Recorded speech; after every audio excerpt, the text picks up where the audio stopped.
नमस्कार, मेरा नाम कृष्णपाल राठौर है और आप महारो राजगढ़ का यूट्यूब चैनल देख रहे हैं। दरअसल पंडित प्रदीप मिश्रा इन दिनों संकट में हैं। पंडित प्रदीप मिश्रा सीहोर में रहते हैं। उनकी कथा पूरे देश भर में सुनी जाती है। लाखों की तादाद में उनके भक्त हैं और जहाँ जहाँ पर कथा होती है वहाँ पर उनके चाहने वाले पहुँच जाते हैं। उनकी वजह से सुबह सुबह महिलाएं मंदिरों में जाने लगी है। हमारे गली मोहल्लों में भी हम देखते हैं कि शिव मंदिर में आजकल सोमवार हो, मंगलवार हो, बुधवार हो, हर दिन भीड़ देखने को मिलती है। तो ये पंडित प्रदीप मिश्रा का ओरा है, ये पंडित प्रदीप मिश्रा की पहचान है कि उनकी वजह से औरतें मंदिर में जाने लगी है।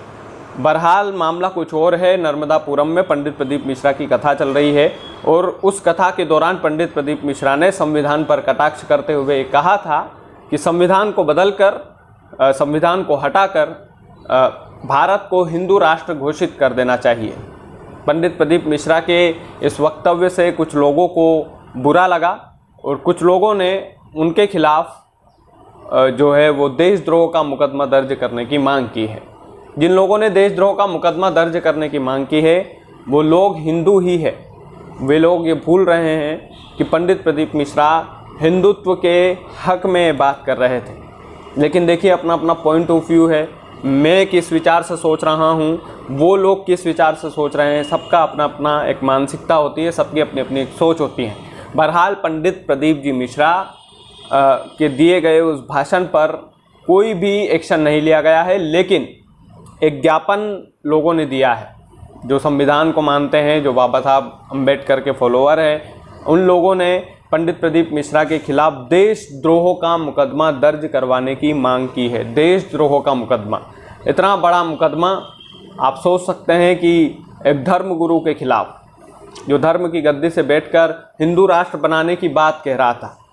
हालांकि उनका भी काम है, पंडित प्रदीप जी मिश्रा का, कि वो अपने धर्म के हक में बोले। धर्म की गद्दी से अगर वो धर्म के हक में नहीं बोलेंगे तो फिर किस गद्दी पर बैठकर वो धर्म की बात करेंगे।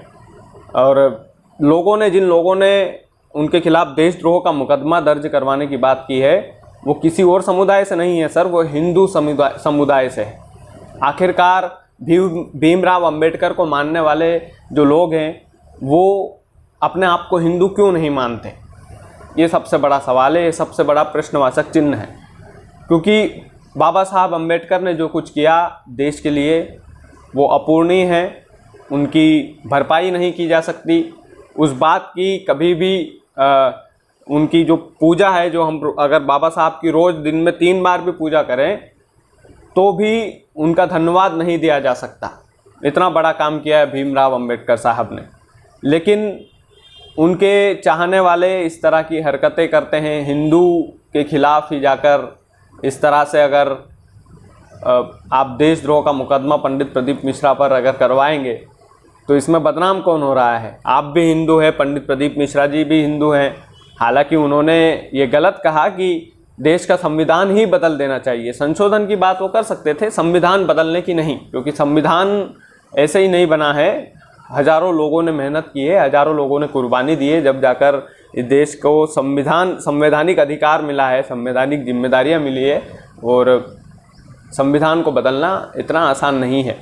तो पंडित प्रदीप जी मिश्रा को क्या इस बात पर माफ़ी मांगना चाहिए, ये भी आप लोग कमेंट में बताइएगा। कमेंट में बताइएगा कि क्या जो लोग पंडित प्रदीप मिश्रा पर देशद्रोह का मुकदमा दर्ज करने की बात कर रहे हैं, क्या उन लोगों को ऐसा करना चाहिए? अगर हाँ तो निश्चित तौर पर आपका स्वागत है, आप कमेंट में वो भी बताइएगा। बहरहाल हमारा कमेंट ये है इस पर कि हिंदू होकर हिंदू के खिलाफ, हिंदू की बात पर किसी भी तरह का इस तरह का मुकदमा दर्ज करवाने की मांग नहीं करना चाहिए थी। हालांकि अपील उनसे करना चाहिए कि आप पंडित प्रदीप जी मिश्रा, आप हमारे सम्मानी हैं।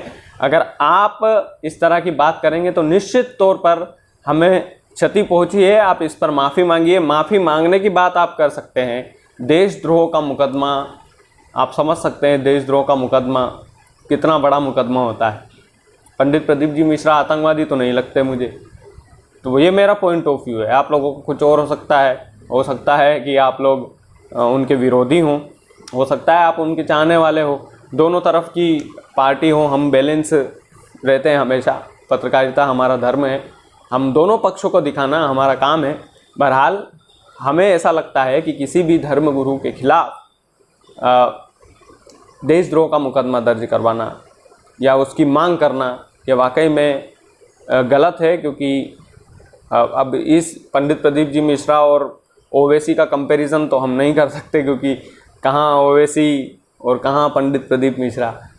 तो ये चीज़ें हैं कि इस तरह की बातें नहीं होना चाहिए। बस हमारा मानना ये है कि पंडित प्रदीप जी मिश्रा जो है वो लगातार धर्म का प्रचार करते हैं, और हो सकता है कि उन्होंने इतना ज़्यादा सोचा समझा नहीं हो उस पर कि संविधान बदलने की बात वो कह गए, संविधान में संशोधन की बात वो कह सकते थे। इस बात से हम सहमत हैं। ये हमारा पॉइंट ऑफ व्यू है। आपका पॉइंट ऑफ व्यू हम कमेंट में इंतज़ार कर रहे हैं। बहरहाल पंडित प्रदीप मिश्रा को चाहने वाले लोग इस चैनल को सब्सक्राइब जरूर कीजिएगा। हम उनकी हर एक टिप्पणी पर अपने विचार रखते हैं, लोगों के विचार लेते हैं, और लगातार हम वीडियो पंडित प्रदीप जी मिश्रा पर अभी डाल नहीं रहे थे, लेकिन हम फिर से शुरू कर रहे हैं। उसका कारण हम आपको अगले वीडियोज़ में बताएंगे कि हम पंडित प्रदीप मिश्रा पर वीडियो क्यों बनाते हैं। बहरहाल हमारे चैनल को सब्सक्राइब नहीं किया है तो कर लीजिएगा। बहुत बहुत धन्यवाद।